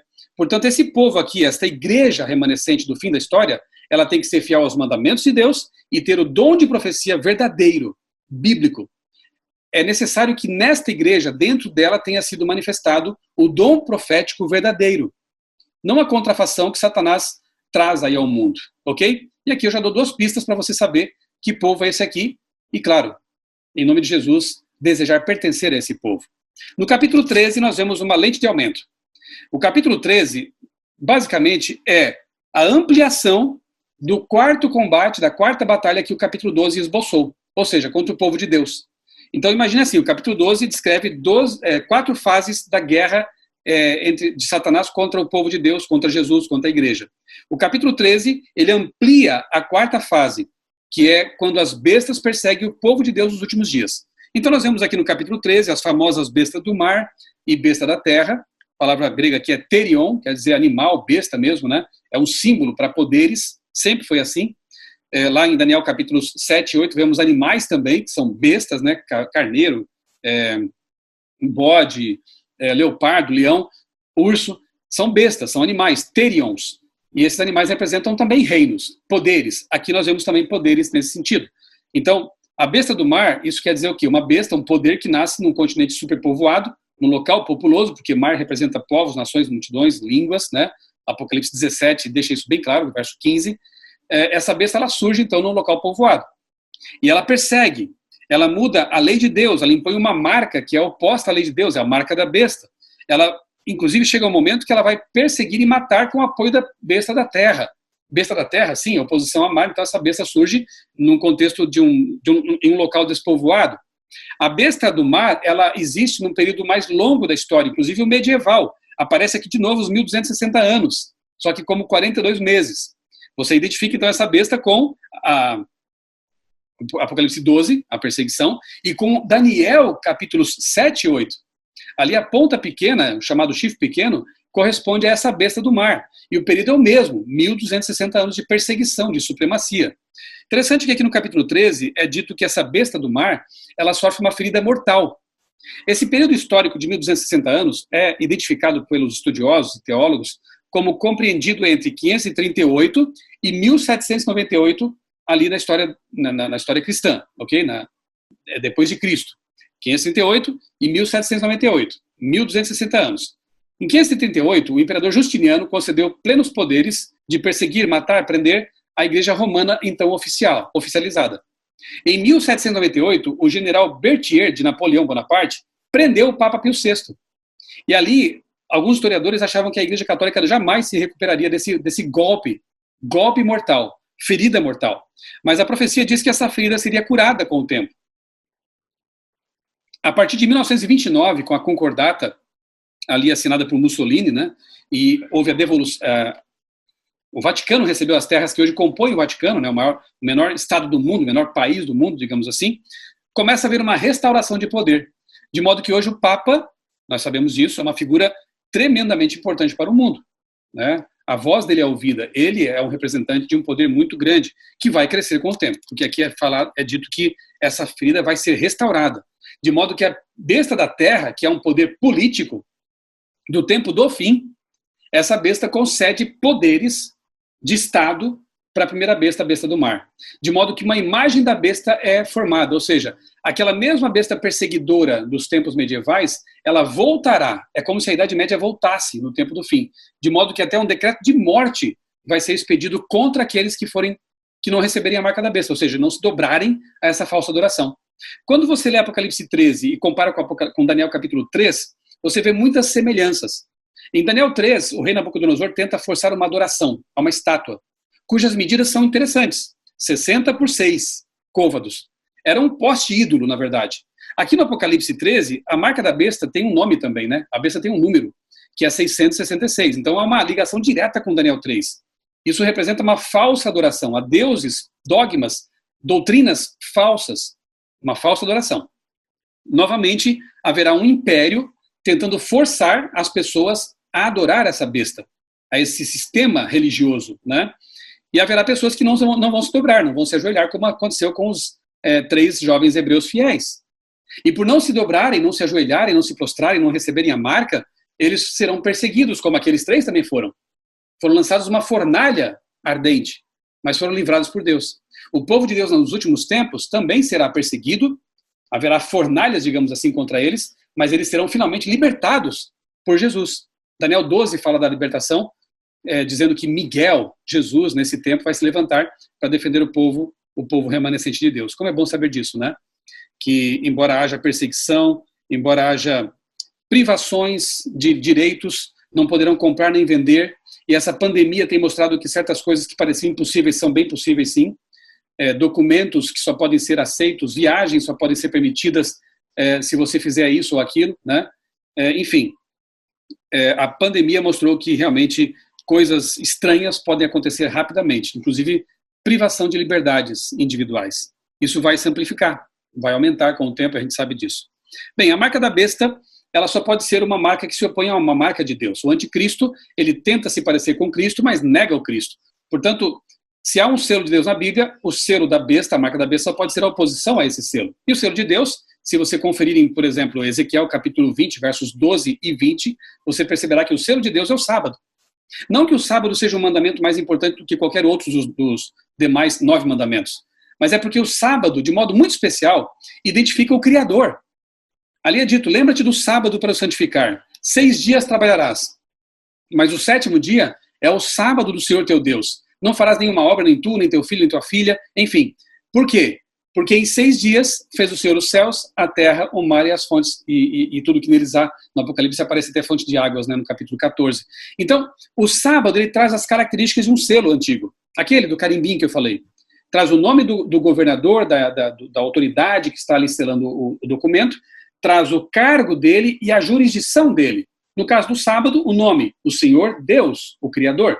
Criador é a função. Jurisdição, céus, terra e tudo que neles existe, o universo, né? Então nós temos ali um selo perfeito. E Ezequiel capítulo 20, versos 12 e 20 confirmam essa realidade ao dizer que santifique os meus sábados, para que sejam um sinal entre mim e vós, para que saibais que eu sou o Senhor que vos santifica. Então, expressamente é dito ali que o sábado é um selo, um sinal. E lá em Isaías 8,16, é dito que a lei de Deus deveria ser selada no coração dos discípulos. Então, essa ideia de lei como selo, ela é presente na Bíblia. E especificamente o sábado como selo. O sábado sendo o selo de Deus, o selo da besta tem que ser uma coisa que se opõe a esse selo, mas que queira parecer com ele. O único dia da semana que traz um selo de autoridade humana, de uma mudança blasfema do dia de guarda, é o domingo. Eu tenho aqui em minha biblioteca um catecismo antigo dos anos 50, né? E vários outros catecismos trazem essa informação, não sou eu que estou dizendo isso. A informação de que foi a Igreja Romana que alterou, que transferiu a guarda do sábado para o domingo. Em condição complicada ficam os protestantes que guardam o domingo, porque eles não têm argumento para dizer por que guardam o domingo. A Igreja Romana, pelo menos, é coerente no sentido de que eles acreditam que o Papa tem poder para alterar até as Escrituras. Obviamente que nós não cremos nisso. Para nós é a Bíblia e só a Bíblia. Mas eles, pelo menos, acreditam no líder deles que pode, segundo a ótica deles, mudar a Bíblia. Agora, o que dizer dos evangélicos que guardam o domingo e que não têm argumentos bíblicos para isso? Estão seguindo o mandamento católico? Estão seguindo o mandamento do poder que em Apocalipse 13 é identificado como besta da terra, besta do mar? É bom pensar seriamente nisso, né? Se você que está me ouvindo não compreende bem esse assunto, no meu canal aqui no YouTube, eu tenho uma palestra de 1 hora em que eu falo sobre a verdade do sábado. Isso é muito importante. Pode parecer que é só uma questão de dias, né? Eva deve ter pensado, mas é só um fruto. Não era só um fruto. Era questão de fidelidade, de obediência à palavra de Deus, à vontade de Deus. Se Deus falou que esse fruto aqui é intocável, ele é intocável. Eu sigo a palavra de Deus. Então, se Deus falou que o sábado é o dia de guarda, o 7º dia da semana, e não o primeiro, eu creio na palavra de Deus. Eu obedeço. Essa é a minha parte. Mesmo que eu não entendesse o porquê, mas se está revelado assim, eu obedeço. Então pense seriamente nisso. Analise esse assunto. É muito importante. Bem, as duas bestas se unem para perseguir o povo de Deus e no capítulo 14, graças a Deus pelo capítulo 14, João então ele se transporta para o futuro, digamos assim, e ele vê os remidos, os vencedores da besta, os 144 mil ou a multidão vitoriosos lá com Jesus no céu. Então, você precisa ler os capítulos 12, 13 e 14 em sequência, para não ficar desesperado, porque no 13 parece que o povo de Deus foi derrotado. Perdeu, a besta triunfou, as bestas triunfaram. Mas quando chegamos ao 14, nós vemos que a vitória é de Cristo e do seu povo. Como é bom saber disso. Depois do 14, João faz um outro flashback. Ele está narrando ali a glória, o povo de Deus já redimido, e de repente ele volta no tempo para contar que mensagem foi essa que esse povo proclamou no mundo. as 3 mensagens angélicas, que começam dessa forma. Ó. Abra a Bíblia comigo aí, já está aberta, né? Veja comigo o capítulo 14, versos 6 e 7. Eu vou ler só esses versos, porque as 3 mensagens, elas avançam aqui por vários versículos, né? Vi outro anjo voando pelo meio do céu, tendo um evangelho eterno, ou seja, imutável, nunca mudou a mensagem de Deus contida na palavra. Um evangelho eterno, para pregar aos que habitam na terra, a cada nação, tribo, língua e povo, dizendo em grande voz: temei ou temam a Deus e deem glória a Ele, pois é chegada a hora do seu juízo. E adorem aquele que fez o céu, a terra, o mar e as fontes das águas. De onde vem mesmo essa fraseologia aqui? Fez os céus, a terra, o mar e as fontes das águas? Parte dela vem de Êxodo, capítulo 20, versos 8 a 11, o mandamento do sábado. Então nós vemos um momento da história em que, no fim da história, haverá um povo proclamando que nós temos que respeitar a Deus, temos que temer a Deus, louvá-lo, adorá-lo somente a Ele, né? Porque é vinda a hora do seu juízo, um povo que está pregando que há um juízo no céu se processando. Um juízo que tem 3 etapas, né? Nós sabemos muito bem disso, uma etapa pré-advento, porque se Jesus vem dar o galardão, dar a recompensa na sua vinda, na 7ª trombeta, isso quer dizer que o julgamento já aconteceu antes. Então há um juízo pré-advento, um juízo durante o milênio, já vou explicar o milênio daqui a pouquinho aqui. É uma fase de comprovação e a fase executiva pós-milênio, quando os ímpios são destruídos pelo fogo final. Esse é o juízo. E o povo de Deus, além de pregar sobre a graça, a salvação, o amor de Deus, eles também não vão dourar a pílula, como dizemos aqui no Brasil, não vão mascarar a mensagem dizendo que tudo vai dar bem, vai dar certo. Não. Deus está em juízo contra o mal. E aqueles que não estiverem preparados, infelizmente, serão condenados. Não podemos amenizar essa mensagem. Então esse povo pega um evangelho eterno, sim, porque o evangelho é a boa nova da salvação em Cristo. Sem Cristo não há nada, sem a graça não temos nada também. Então a graça é em primeiro lugar, mas há um juízo também. E há um mandamento especial que tem que ser restaurado. Que as pessoas precisam compreender que o Deus Criador é que tem que ser temido, que tem que ser adorado, tem que ser respeitado. Bem, as 3 mensagens angélicas falam de um anúncio e uma denúncia. Um anúncio de uma verdade maravilhosa que está sendo proclamada por esse povo. E uma denúncia de que a Babilônia vai cair. Caiu a grande Babilônia. Babilônia representa todo esse sistema de engano, de doutrinas erradas, de dogmas misturados com religião, com Bíblia. É a grande confusão. Nos remete a Babel, lembram? Babilu, portal dos deuses, ou então Torre de Babel, aquela grande confusão. Babilônia é essa grande confusão religiosa, política, tudo misturado, que se não for pelo Espírito Santo, as pessoas não conseguem identificar. Bom, lá na frente, depois eu vou mencionar isso, eu já vou adiantar aqui, é dito no capítulo 18, que Deus tem povo dele em Babilônia. Sai dela, povo meu. Esse foi o verso que mudou a minha vida, eu vou depois dizer por quê. Sai dela, povo meu. Então, embora nós saibamos que existem bestas, existe uma marca da besta, existe uma grande Babilônia, mas também existe povo de Deus espalhado por todo esse mundo, em todas as religiões, em todos os sistemas religiosos, e até quem não tem religião. Há pessoas que, no momento certo, vão ouvir essa pregação, essa proclamação, e vão tomar a decisão delas. Sai dela, povo meu. Por isso que o nosso papel hoje, em lugar de condenar, é pregar, é proclamar. Ninguém recebeu a marca da besta ainda. Ninguém foi selado com o selo de Deus ainda. Ainda há tempo de graça para que as pessoas possam entender, aceitar e se converter. Capítulo 15, avancemos. Estamos já passando da metade, né, do Apocalipse, já passamos da metade. Aqui vem as 7 pragas, as 7 últimas pragas, naturalmente que é a mesma sequência ao longo da história, né? Pragas que lembram muito ali o que aconteceu no Egito, né? Capítulo 15 e 16 fala das pragas. Como a praga que tem que ver com as águas transformadas em sangue, né? Aconteceu no Egito também, isso aí. Enfim, nós vemos aqui da primeira até a 7ª praga, ou 7º flagelo, narrados aqui nesses 2 capítulos. Quando chegamos ao capítulo 17, nós vemos então uma descrição diferente da besta. No capítulo 13, a besta era misturada, digamos assim, né? A besta era uma coisa só, a besta do mar, um animal esquisito. Os chifres dessa besta tinham coroas, o que aponta para monarquias antigas. Então a besta de Apocalipse 13 era uma besta apoiada por poderes monárquicos. Já a besta do capítulo 17, ela é dividida em 2 símbolos. Um é uma mulher prostituta montada sobre ela, e abaixo dela um monstro, que tem 7 cabeças e 10 chifres, cujos chifres não tinham mais coroas. Olha que interessante. Portanto, nós temos aqui no fim da história uma besta que é controlada por um poder religioso, mulher, prostituta, mas que tem um aspecto político abaixo dela. Note que a mulher está montada nas cabeças e não no dorso da besta, como seria de se esperar, como alguém que monta um cavalo. Ela está montada nas cabeças, que são esses poderes, esses representantes do mundo, né? Agora republicanos, porque não tem coroas, como eu disse. Então a mulher, ela governa as nações. No fim da história vai ser assim. A religião apostatada, essa Babilônia, essa besta aqui como mulher, representando uma igreja, ou filhas também, igrejas, ela vai controlar os poderes políticos para levar avante suas ideias, né? Cabeças aqui, ou montes, ou reis, nós já sabemos, né? Representam reinos. São os reinos que perseguiram o povo de Deus ao longo da história. Alguns teólogos colocam como começando em Egito, outros colocam como começando em Babilônia, enfim. Ainda há alguma divergência com respeito ao capítulo 17, que é o capítulo mais enigmático do Apocalipse. Por quê? Porque ele está em cumprimento. É a besta do tempo do fim, essa besta aqui, escarlate, montada por uma mulher.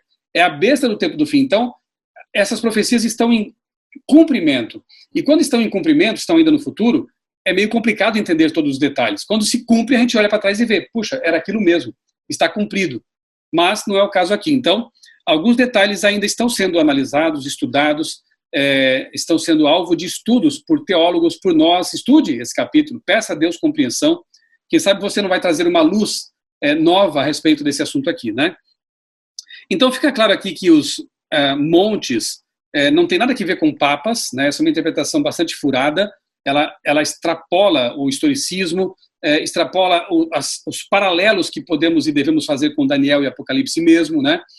Sendo que montes sempre representam impérios, né? Cidade das sete colinas. Colinas, a palavra para isso lá no grego não corresponde à mesma palavra que tem que ver com montes. Monte é montanha, realmente é algo grande, ok? Tanto que quando a pedra bate no pé da estátua, se torna uma grande montanha. Montes representam reinos, não pessoas individualmente, tá bem? 18, Apocalipse 18, estamos caminhando para o fim. Aqui nós vemos, então, o anúncio da queda de Babilônia. E vemos aqui realmente o momento em que Babilônia cai definitivamente. Louvado seja Deus por isso.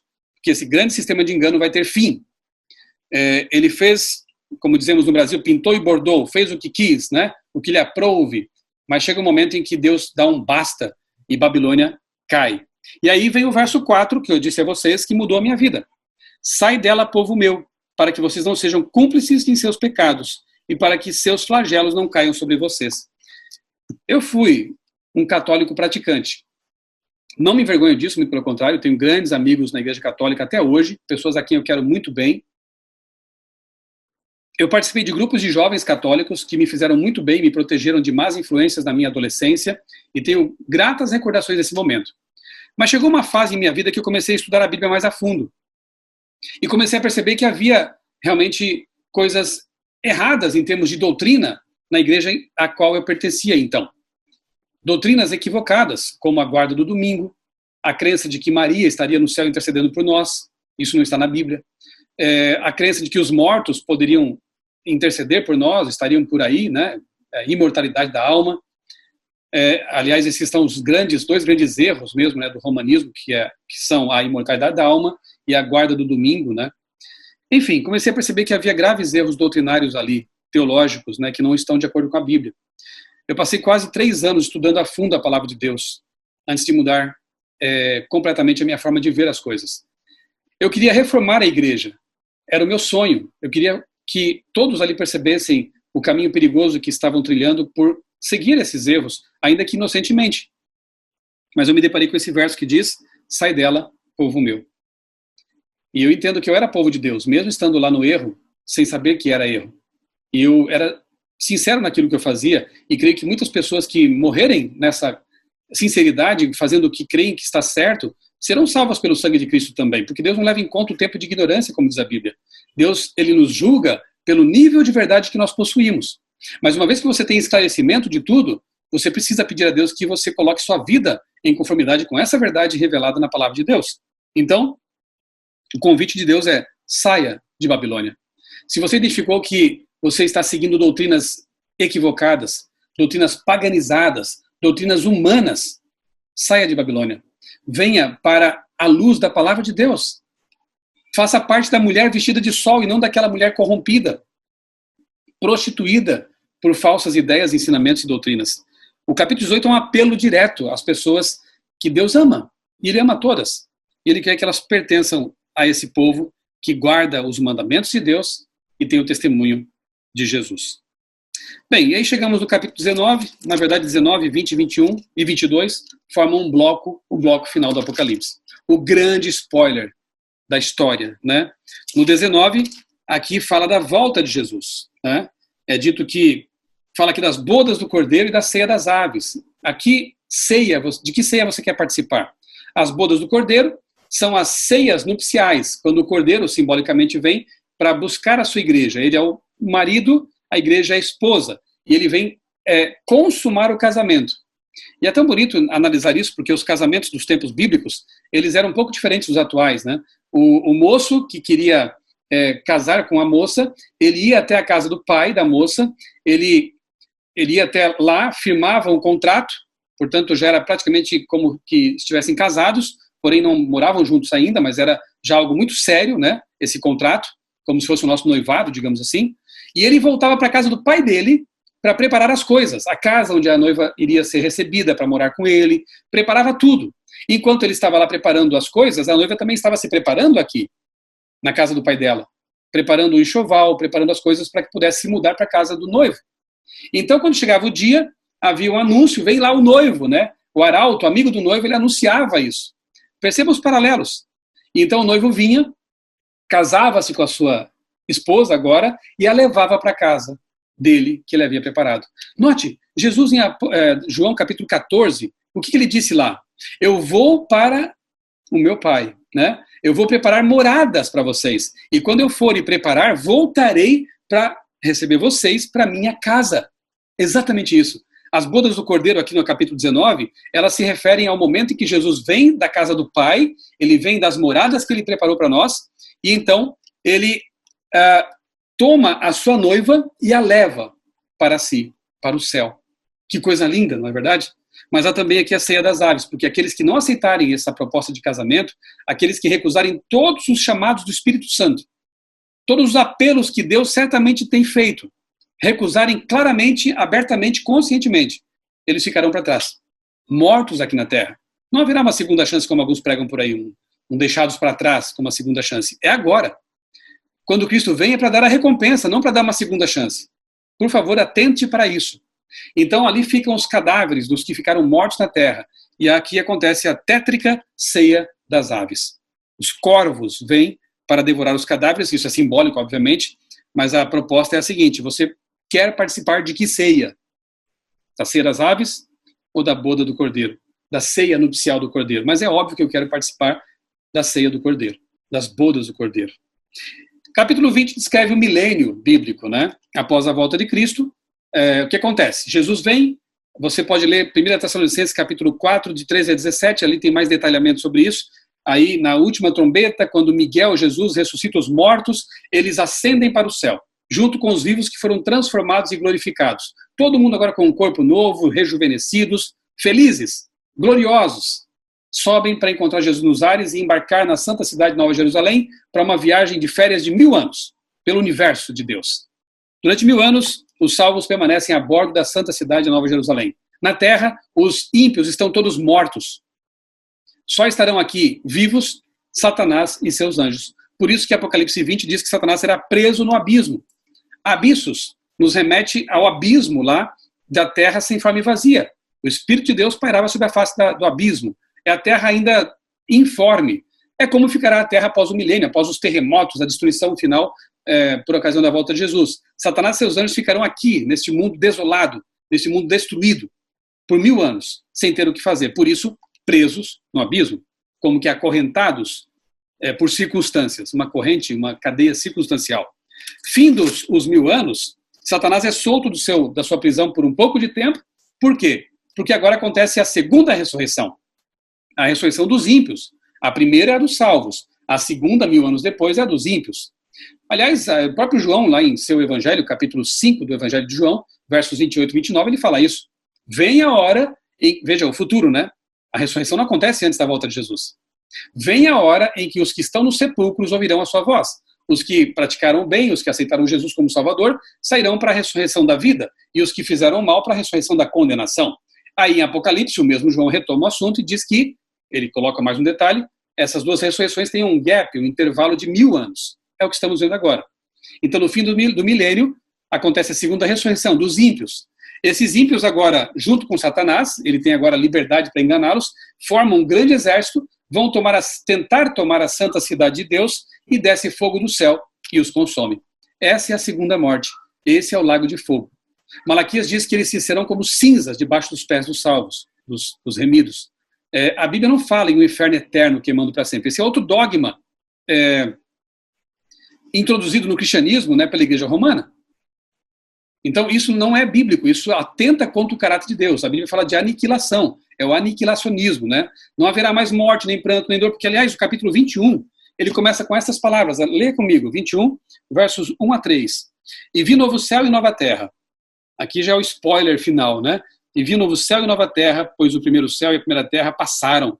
E o mar já não existe. João comemora isso, porque o mar era a separação dele dos irmãos lá de Éfeso, de outras cidades, né?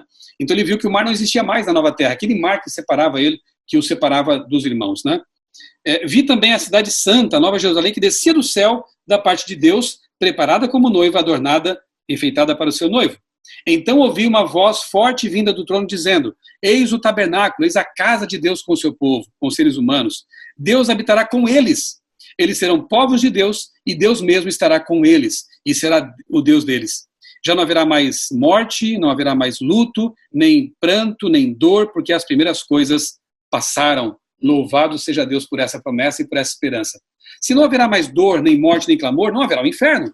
Porque se houvesse um inferno eterno de chamas eternas, as pessoas estariam clamando, chorando, gritando, com dor. Deus não quer isso mais para o seu universo. Ele quer harmonizar as coisas. Ele quer que a Terra volte à convivência dos mundos não caídos. Ele quer que todos sejam felizes para sempre neste mundo renovado. Portanto, o lago de fogo é a segunda morte. Dali não se volta. Por que ela é eterna? Por que as chamas são eternas? Você pode comparar com Judas capítulo verso 7, né? Judas verso 7, que fala de Sodoma e Gomorra. Essas cidades sofreram a pena do fogo eterno, mas não estão queimando mais hoje. Eterno porque dali não tem volta. Então, da mesma forma, os fogos finais aqui do lago de fogo, eles são eternos não em durabilidade, não em duração, mas em consequências. Quem morreu ali não volta mais. A escolha é nossa, irmãos. Se vamos ser moradores do mundo recriado, da nova terra. E por que eu creio que Deus vai recriar o mundo? Porque eu creio que Deus criou o mundo uma vez. Se eu não tenho fé para crer que o mundo foi feito por Deus em 6 dias literais, tendo o sábado como um dia de descanso, como eu vou ter fé de que ele vai recriar o mundo de novo, né, para nós dar o Éden restaurado para os remidos? E mais, Isaías 66 diz que o sábado será guardado também na nova terra. Ele nunca se perdeu. Ele sempre será o memorial da criação, do poder, do amor de Deus. É bom saber disso também. E, finalmente, então chegamos ao fim do Apocalipse. Não sei quanto tempo eu já gastei aí, não sei se eu estou dentro da minha proposta, mas o capítulo 22, ele fala de coisas maravilhosas, como, por exemplo, teremos acesso de novo à árvore da vida. Aquela árvore que Adão e Eva perderam por causa do pecado, ela será de novo dada ao povo de Deus. Esse símbolo da eternidade, da vida eterna. Aqui diz que na santa cidade, na terra, estará o trono de Deus.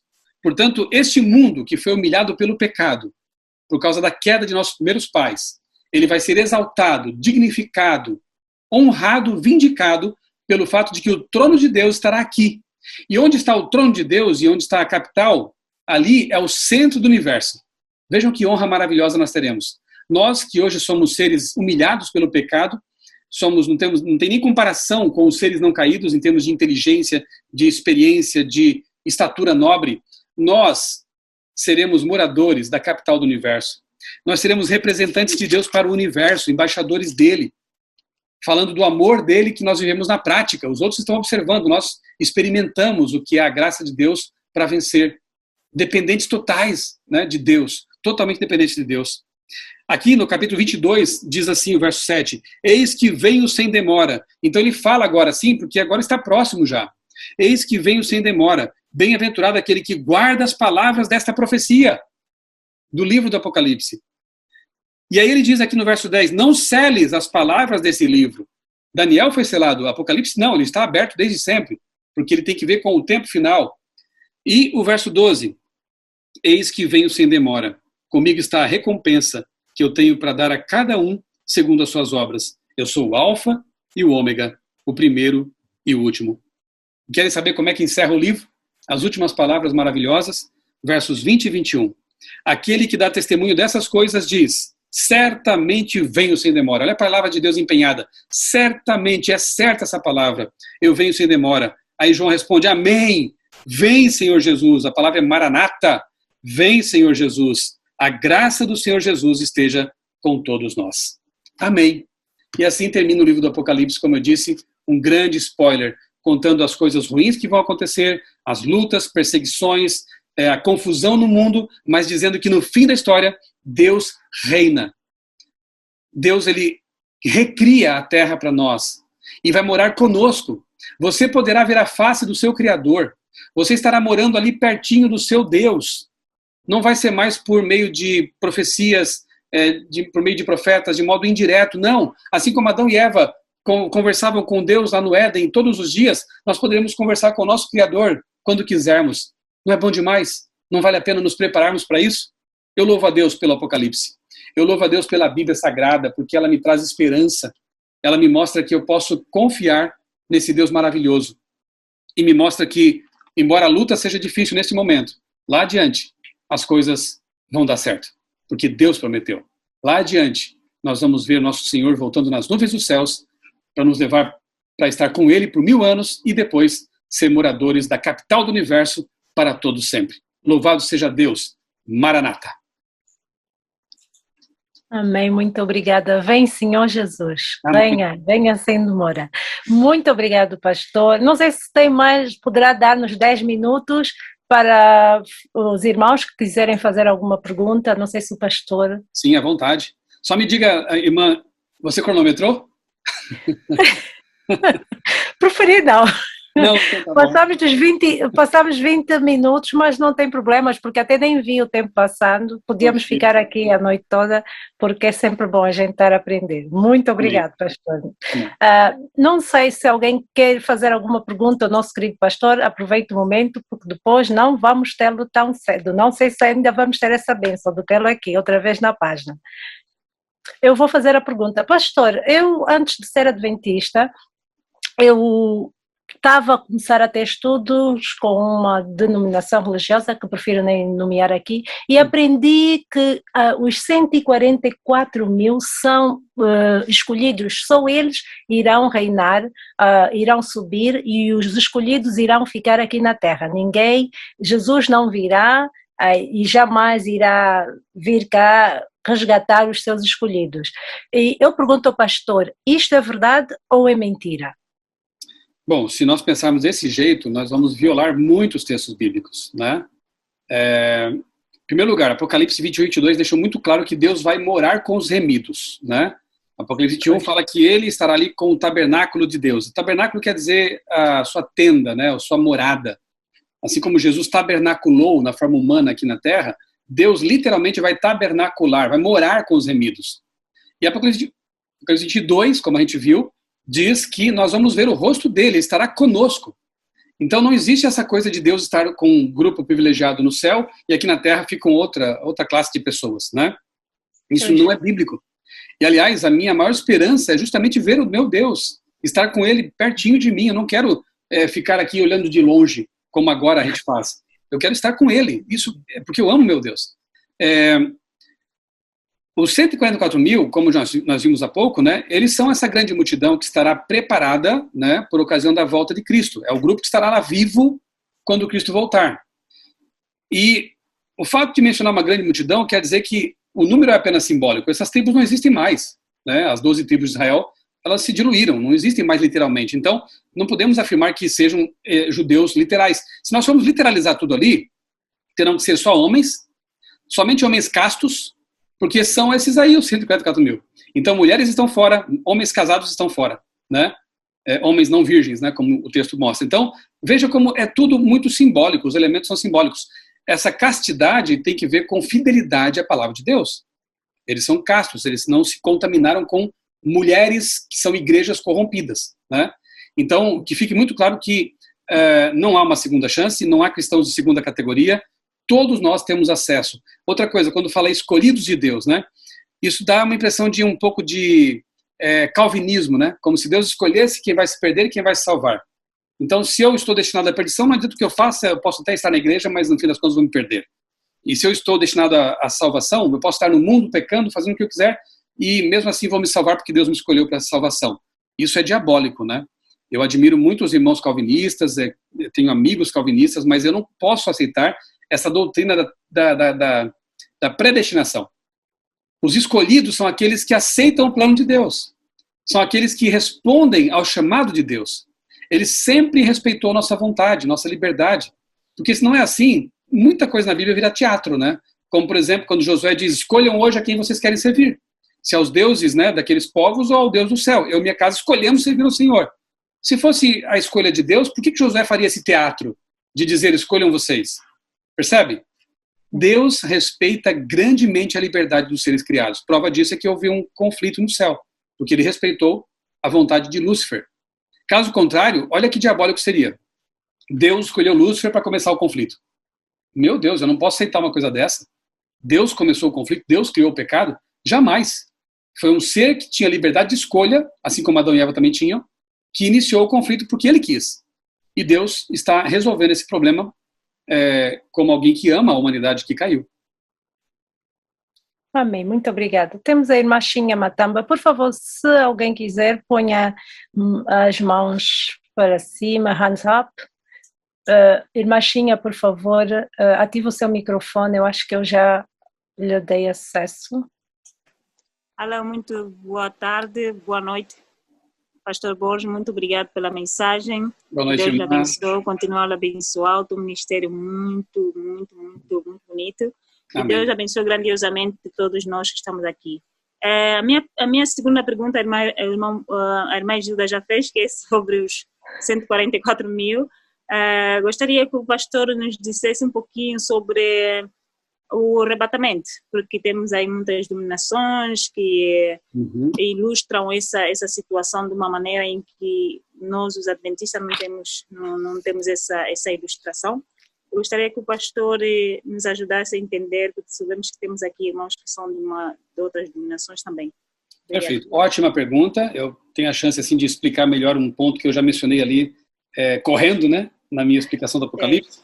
Eu quero agora ler um texto que eu citei lá, mas ler com vocês. Abram aí a Bíblia em 1 Tessalonicenses, primeira carta de Paulo aos irmãos de Tessalônica, no capítulo 4. Irmã, eu não vou nem responder, vou deixar a Bíblia responder. Pode ser? Eu vou deixar o apóstolo Paulo dar a resposta aqui. Com certeza. A pergunta é, existe arrebatamento secreto?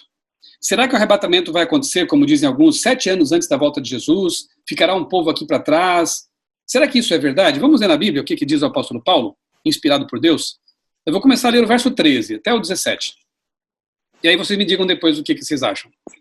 Irmãos, não queremos que vocês ignorem a verdade a respeito dos que dormem, para que não fiquem tristes como os demais que não têm esperança. Pois se cremos que Jesus morreu e ressuscitou, assim também Deus, mediante Jesus, trará na companhia dele os que dormem. Quando vai ser a ressurreição? Quando Cristo voltar. Perfeito? Amém. Pela palavra do Senhor, verso 15, pela palavra do Senhor, ainda lhes declaramos o seguinte, nós, Paulo se via lá pela fé, né? Mas já dorme também. Nós, os vivos, os que ficarmos até a vinda do Senhor, de modo nenhum precederemos os que morreram. Não vamos na frente nem atrás, né? Porque o Senhor mesmo, dada a sua palavra de ordem, ouvida a voz do arcanjo e ressoada a 7ª, a última trombeta, descerá dos céus. Quando vai ser isso? Na volta de Cristo. E os mortos em Cristo ressuscitarão primeiro. Por que primeiro? Porque vimos que a segunda é dos ímpios, né? Depois de 1000 anos. Depois nós, os vivos, os que ficarmos, seremos arrebatados juntamente com eles. Quem? Os que estavam mortos e ressuscitaram na volta de Cristo. Entre nuvens, para o encontro com o Senhor nos ares. E assim estaremos para sempre com o Senhor. O que vocês me dizem? O arrebatamento vai ser antes ou depois, ou durante a volta de Jesus? Na volta de Jesus? Na volta de Jesus. O texto é muito claro. Outra coisa, o arrebatamento será secreto ou tão visível quanto visível será a volta de Cristo. Tão visível. Então, o apóstolo Paulo deixa aqui muito claro o fato de que ninguém vai na frente, ninguém vai depois, ninguém vai antes, né? Tanto os mortos em Cristo quanto os vivos em Cristo vão se juntar como um grupo só, dos remidos glorificados, e são arrebatados para o céu visivelmente. Nada de arrebatamento secreto e nada de arrebatamento anterior à volta de Jesus. É isto. Ok, obrigada, pastor. Ok. Muito obrigada, irmã Xinha. Temos a irmã Justina, que também quer fazer uma pergunta ao pastor. Irmã Justina, por favor, pode ativar o seu microfone, já está ativado. Sim, primeiramente queria agradecer ao pastor pela mensagem. Oi, irmã Justina, não estou lhe vendo o rosto. Não conseguimos ativar a câmera, nem sei porquê. Que pena, eu queria conhecê-la, mas tudo bem. Pode ativar, sim. Está a dizer que você não pode iniciar o seu vídeo. Ok, é uma pena, mas tudo bem. Agora sim. Ok, muito prazer. Sim. Nós tínhamos aqui duas perguntas. A primeira, vou pôr primeiro a minha pergunta e depois eu vou pôr a da minha mãe, que é sobre o sinal da besta. E eu queria saber se o sinal da besta será um sinal espiritual ou um sinal espiritual ou será um sinal literal. Um sinal visível, um sinal assim carnal ou uma coisa assim. E a pergunta da minha mãe era sobre as trombetas. A minha mãe queria saber se as trombetas serão ocasiões que irão de acontecer antes da volta de Jesus. São essas perguntas. Ok. Obrigado pelas perguntas. Elas me dão também a chance e a oportunidade de explicar um pouquinho melhor alguma coisa que eu falei rapidamente ali na primeira exposição, né? Com relação à marca da besta, nós já vimos então no Apocalipse 13 que ela tem a ver com adoração, correto? Haverá uma imposição de um sinal que vai obrigar as pessoas a adorar a besta, né, a besta do mar, enquanto o povo de Deus adora unicamente o Criador. Então essa marca tem que ser uma coisa consciente, não pode ser um sinal, um carimbo, um chip, como alguns falam, né, um QR Code, que pode ser aplicado em pessoas que não sabem nem o que está acontecendo. Muitos que não vão nem saber por que estão recebendo aquilo lá, ou só receberam por uma questão de legal, né, porque é um documento ou coisa parecida. Então veja, primeiramente a pessoa tem que saber o que está fazendo, porque o assunto é adoração. O âmago do Apocalipse tem que ver com adoração. Ou adoramos a Deus, ou adoramos a besta, ok? É interessante notar que ao longo dos anos, essa marca da besta vem mudando de configuração, né, de quando em quando, né? Lá nos anos 90, eu lembro que era o código de barras. Lembram? Falavam que era um código de barras e quem recebesse esse código de barras ou comprasse algum produto que tivesse esse código, estaria recebendo a marca da besta. As tecnologias foram avançando, foram se modificando, depois passaram a dizer que era um chip, um biochip que seria implantado sob a mão, né? Só que o chip pode ser na mão esquerda, direita, tanto faz. O Apocalipse fala que é mão direita. E testa também. Ninguém fala da testa, ninguém vê um chip na testa, né? Mas ali fala que a marca da besta é na testa ou na mão direita. Testa representa cognição, intelectualidade, eu aceito mentalmente aquilo. E mão representa conveniências humanas, o trabalho, o estudo, né? Pode até não aceitar muito mentalmente, mas ele vai guardar aceitar essa marca por conveniência. Enquanto a marca o selo de Deus no Apocalipse é só na testa, só na fronte, porque a pessoa aceita isso de intelectualmente, ela crê nisso. Não tem outro jeito de aceitar a marca de Deus. Então, a pergunta é se o selo, a marca da besta é algo literal ou simbólico. Só pode ser simbólico, né? Só pode ser uma coisa não material. Por quê? Porque, como eu disse, essa marca se opõe à marca de Deus. O que é a marca de Deus? É o Santo Sábado.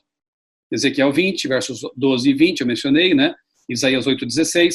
O selo de Deus é o sábado. E por quê? Porque é um mandamento que aponta para Deus como Criador. E como o assunto é adoração, esse mandamento me faz adorar o Deus verdadeiro. O Criador do universo, o Criador da vida aqui na Terra em 6 dias literais de 24 horas, que pausou no 7º e colocou o 7 como memorial da criação. A marca da besta, o Apocalipse mostra contrastes também, isso é bom dizer, né? Você tem lá o cordeiro e o dragão, a mulher pura e a mulher prostituta. Você tem a marca de Deus e a marca da besta. Então sempre há uma oposição, mas uma relação também, uma semelhança. Então, assim como o anticristo, ele se assemelha ao Cristo, mas ele nega o Cristo, ele odeia o Cristo, a marca da besta tem que ser semelhante à marca de Deus. mas nega a marca de Deus. Como a marca de Deus é um dia da semana, a marca da besta só pode ser também um dia da semana. Se a marca de Deus, o selo de Deus é um dia da semana, é o sábado, a marca da besta não pode ser um QR Code, não tem nenhuma relação com um dia, com o sábado. A marca da besta não pode ser um chip, porque não tem relação nenhuma com o sábado, que é a marca de Deus, percebe? Então ela tem que ser semelhante à marca de Deus, mas diferente no sentido de se opor a ela. O único dia que se opõe ao sábado de Deus, na concepção de muitos cristãos, é o domingo. Um dia que tem que ver com o poder humano, inclusive, porque foi alterado por humanos, não por Deus. Deus nunca mudou a lei, nunca mudou o dia de guarda, jamais mexeria em seu selo. Então, que fique bem claro que a marca da besta é o domingo. É a santificação do domingo, né? Claro que pessoas que hoje guardam domingo e não têm compreensão disso ainda, não estão marcadas, né? Não receberam essa marca. Essa marca só será aplicada realmente no fim da história mesmo, quando houver uma clareza muito, como do meio-dia, né? De que o assunto aí é adoração. Por enquanto, as marcas existem, mas não foram aplicadas. Quando houver clareza suficiente, elas serão aplicadas. E aí os casos serão decididos. Tá bem? Tá bem, pastor. Muito obrigada. Tá ok. Muito bem. Muito obrigada. A irmã Margarete é a última, porque senão depois vamos ficar aqui tanto tempo e depois o pastor não há de ter o tempo de domingo para descansar. Peço as minhas sinceras desculpas. É isso. A irmã Margarete José, ela um bocado já esteve a ligar. Pode ativar o seu microfone, irmã?